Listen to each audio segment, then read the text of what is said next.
کے اندر اکھاڑے کے اندر انتظار کیا جا رہا ہے. جس نے دعویٰ کیا تھا میں لڑوں گا وہ ہے ہی نہیں. لوگ کہنے لگے یار کوئی تھا مجنوں دیوانہ کہہ کے چلا گیا. بات ختم کرو, جنید سے کون لڑے گا؟ تو پھر دیکھا کہ کوئی دھول اڑاتا ہوا آ رہا ہے. جب قریب آیا تو وہی دبلا پتلا شخص تھا. لوگوں نے کہا کہ یہ کشتی کیسے ہو سکتی ہے؟ ایک طرف اس قدر بڑا پہلوان اور یہ چھوٹا دبلا اتنا کمزور لگتا ہے کہ مہینوں سے کھانا نہیں کھایا. کیسے ہو سکتا ہے؟ سنیں توجہ سے سنیں, آپ کو ذہن دینا چاہتا ہوں, سن لیں توجہ سے. جب اتنا کہا نا وہ میدان میں آیا, کہا نہیں میں نے اعلان کیا تھا مجھے لڑنا ہے. اب جب ہاتھ ملایا گیا نا لڑنے کے لیے, اور جب ہاتھ ملایا تو اس دبلے پتلے شخص نے کہا جنید اپنا کان میرے قریب کرو. جب کان قریب میں کیا نا تو انہوں نے کان میں کہا سنو, کئی دن ہو گئے کوئی راستہ نہیں بچا, گھر میں فاقے ہو رہے ہیں, اس لیے آپ سے کشتی میں نے لڑنے کا اعلان کر دیا ہے. بھلا آپ سے کشتی اچھا پہلوان نہیں لڑ سکتا ہے تو میرے دبلے اور پتلا آدمی تم سے کیسے لڑ سکتا ہے؟ کہا پھر کیوں تم نے ہاتھ ملایا, کیوں اعلان کیا؟ کہا گھر میں چولہا جل جائے, بچوں کی بھوک مٹ جائے, اس لیے میں نے یہ قدم اٹھایا ہے, اس لیے میں نے قدم اٹھایا ہے. تمہیں ہارنا ہوگا. حضرت جنید کہتے ہیں میں ہار جاؤں گا تو بادشاہ دربار سے نکال دے گا, گھر والے گھر سے نکال دیں گے, لوگ تھوک کر کے چلے جائیں گے. جنید جیسا پہلوان ایسے دبلے پتلے آدمی سے ہار گیا ہے, لوگ ہماری طرف تھوک کے چلے جائیں گے. معلوم ہے کان میں آہستہ آواز میں کہا تھا تم ہار جاؤ, اس کے بدلے میں تمہیں عزت دلواؤں گا. کہاں دلواؤ گے؟ میدان محشر میں دلواؤں گا. تم کون ہو؟ کہا میں نبی کی اولاد ہوں. ہاتھ اٹھا کے بولے لبیک یا رسول اللہ, لبیک یا رسول اللہ, لبیک یا رسول اللہ. میں نبی کی اولاد. ابراہیم پور والوں آپ یقین جانیں کوئی کتنا بھی بڑا ہو, ایک سید کی جوتیوں سے بڑھ کے توجہ ہے نا, ہاں نہیں ہو سکتا ہے. اور وہی ہو سکتا ہے, ہاں وہی ہو سکتا ہے جو پہلے ان کے قدموں کو چومے, ان کے قدموں میں جگہ بنائے, پھر جب یہ سینے سے لگا لیں گے تو انشاءاللہ قیامت میں علی بھی سینے سے. اب جب لفظ سید سنانا تو جنید بغدادی جیسا زبردست پہلوان اکھاڑے کے اندر ایسے کانپ رہا تھا جیسے کوئی خوف زدہ ہو کے کانپتا. اب کرتے تو کیا کرتے, ایک طرف دنیا کی عزت ہے اور ایک طرف آخرت کی عزت ہے. توجہ ہے نا, ایک طرف دنیا کی عزت, ایک طرف آخرت کی عزت. ایک طرف جنید بغدادی یہ سوچتے ہیں کہ اگر ہار گیا تو بادشاہ بھی نکال دے گا, ہار گیا تو گھر والے بھی نکال دے گا, ہار گیا تو بستی کے لوگ بھی تھوک کر کے چلے جائیں گے, میں کسی لائق نہیں رہ جاؤں گا, میں کسی لائق نہیں رہ جاؤں گا. لوگ بھول جائیں گے جنید پہلوان بھی کبھی تھا, لوگ بھول جائیں گے. اور اگر جیت لیا, اگر جیت گیا تو پھر اگر سید کو میں نے نیچے زمین پہ پٹک دیا اور میں اوپر ہو گیا تو پھر آخرت کی نعمتوں سے محروم ہو جاؤں گا. اس لیے کہ جو بھی ہونا ہے وہ ان کے نانا ہی سے تو ہونا ہے, جو بھی ملنا ہے وہ ان کے نانا ہی سے تو ملنا ہے. یاد رکھیے گا حضرت جنید بغدادی کی لڑائی ہو رہی ہے, عقل کہتی ہے دنیا سمیٹ لے, عشق کہتا ہے آخرت کو دیکھ لے. عقل کہتی ہے دنیا کی عزت دے, عشق کہتا ہے آخرت کی عزت دے. عقل کہتی ہے دنیا تجھ پہ تھوکے گی, عشق کہتا ہے مصطفیٰ جان رحمت کی رحمت تجھے ملے گی.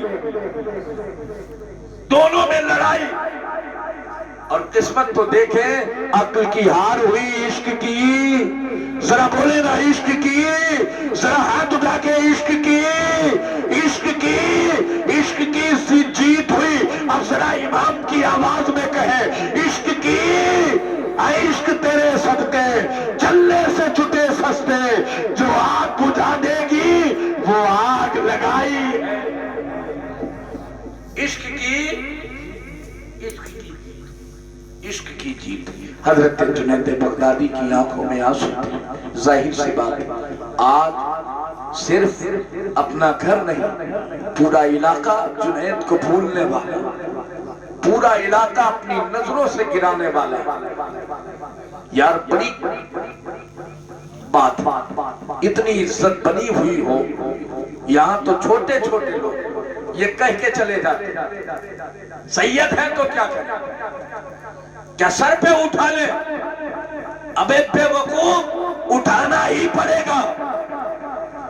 یا تو یہ کہے اعلیٰ حضرت سے رشتہ نہیں، اور اگر یہ کہے گا اعلیٰ حضرت سے رشتہ ہے تو پھر ان کی طرح تجھے بھی اٹھانا پڑے گا، اٹھانا پڑے گا۔ اور جب اٹھائے ہوئے ہو، کوئی کہے آپ نہ اٹھائے میں اٹھاؤں، تب بھی میرے امام کی زبان میں کہنا پڑے گا یہ سید کا بوجھ ہے، یہ قسمت والوں کو ملتا ہے، یہ قسمت والوں۔ اچھا ہم تو پہلے بھی کہتے اب بھی کہتے ہیں ہمیں اور کوئی نہیں چاہیے، ہمیں اور کوئی نہیں۔ نبی مل گئے، نبی کی آل مل گئی، نبی مل گئے، نبی کی آل مل گئی، اپنا تو بیڑا۔ حضرت جنید بغدادی آنکھوں میں آنسو لیے، سید زادے نے کہا میں آپ کو گرا بھی نہیں سکتا، میرے جسم میں اتنی بھی طاقت نہیں ہے کہ میں آپ کو گرا سکتا، میں آپ کو گرا بھی نہیں سکتا، میں آپ کو گرا بھی نہیں سکتا۔ واہ رے حضرت جنید بغدادی کا عشق، عشق رسول۔ کہتے ہیں اب گرانے کی ضرورت نہیں، اب تو جنید خود بخود گرنے کے لیے تیار ہے، اب تو جنید خود بخود گرنے کے لیے تیار ہے، اب گرانے کی ضرورت نہیں۔ دوست اگر کوئی چاہے نا کہ حضور کی اولادوں سے لینا ہے تو پھر میں بھی مارنا پڑے گا۔ یہ جو دنیا کے دکھاوے ہیں نا، ان کے چکر میں آ کر کے ہمیں کچھ ایسا ویسا قدم نہیں اٹھانا ہے، ہمیں سلیکٹر ہونا پڑے گا، ہمیں گھٹنے دیکھنا پڑے گا۔ حضرت جنید بغدادی نے وہ سب کچھ کیا، وہ سب کچھ کیا۔ ادھر سید نے ہاتھ پکڑا ہی تھا، جنید بغدادی نے خود سید زادے کو پکڑا، خود نیچے لیٹ گئے، سید زادے کو اوپر لٹا لیا ہے، سید زادے کو اوپر لٹا لیا، سید زادے کو اوپر لٹا لیا ہے۔ توجہ سے سنیے گا، سید زادے کو اوپر لٹا لیا۔ اب ذرا توجہ سے سنیے گا، جب یہ کشتی ہوئی نا اور جب جیت اس دبلے پتلے شخص کی ہوئی، کوہرام کہا کوئی مسٹیک ہو گئی، کوئی غلطی ہو گئی، یہ ہو ہی نہیں سکتا کہ جنید ہار جائے۔ کہا دوسری بار کشتی ہوگی۔ دوسری بار پھر جنید بغدادی نے سید زادے کو سینے پہ لے کے اور پھر آرام سے زمین پہ لیٹ گئے ہیں، پھر لیٹ گئے۔ اب اتنا ہی احترام کر رہے ہیں جتنا ایک غلام کو اپنے آقا کا کرنا چاہیے، نہ دھول لگنے دیا، نہ کنکر لگنے دیا۔ ایسا لگ رہا ہے جیسے کسی کتاب کو سینے سے لگا رہے ہیں۔ پھر اعلان، پھر شور، نہیں نہیں ٹھیک نہیں ہوا۔ کہا تیسری بار۔ جب تیسری بار ہوا نا، پھر زمین پہ لیٹے ہیں، سید زادے کو اوپر لٹایا ہے۔ اب نہ پوچھو کیا تھا، لوگ تھوک کے جا رہے تھے، گھر والے بھی تھوک کے چلے گئے، اور بادشاہ نے بھی کہا آج کے بعد دربار میں دکھنا نہیں، کوئی ایسا نہیں ہے جو جنید کو پوچھے، کوئی ایسا نہیں ہے جو جنید کی باباہی کرے، کوئی ایسا نہیں ہے جو یہ پوچھے کہ جنید آج تمہیں ہوا کیا ہے، آج تمہیں ہوا کیا ہے۔ کے چلے گئے۔ سید زادے کو جب رنگ ملی، انعام ملا، اور جب سید زادہ چلنے لگا تو حسرت بھری نگاہوں سے جنید بغدادی دیکھ رہے تھے، آنکھ سے آنسو بہ رہے تھے۔ تو سید زادے نے چلتے وقت یہ کہا تھا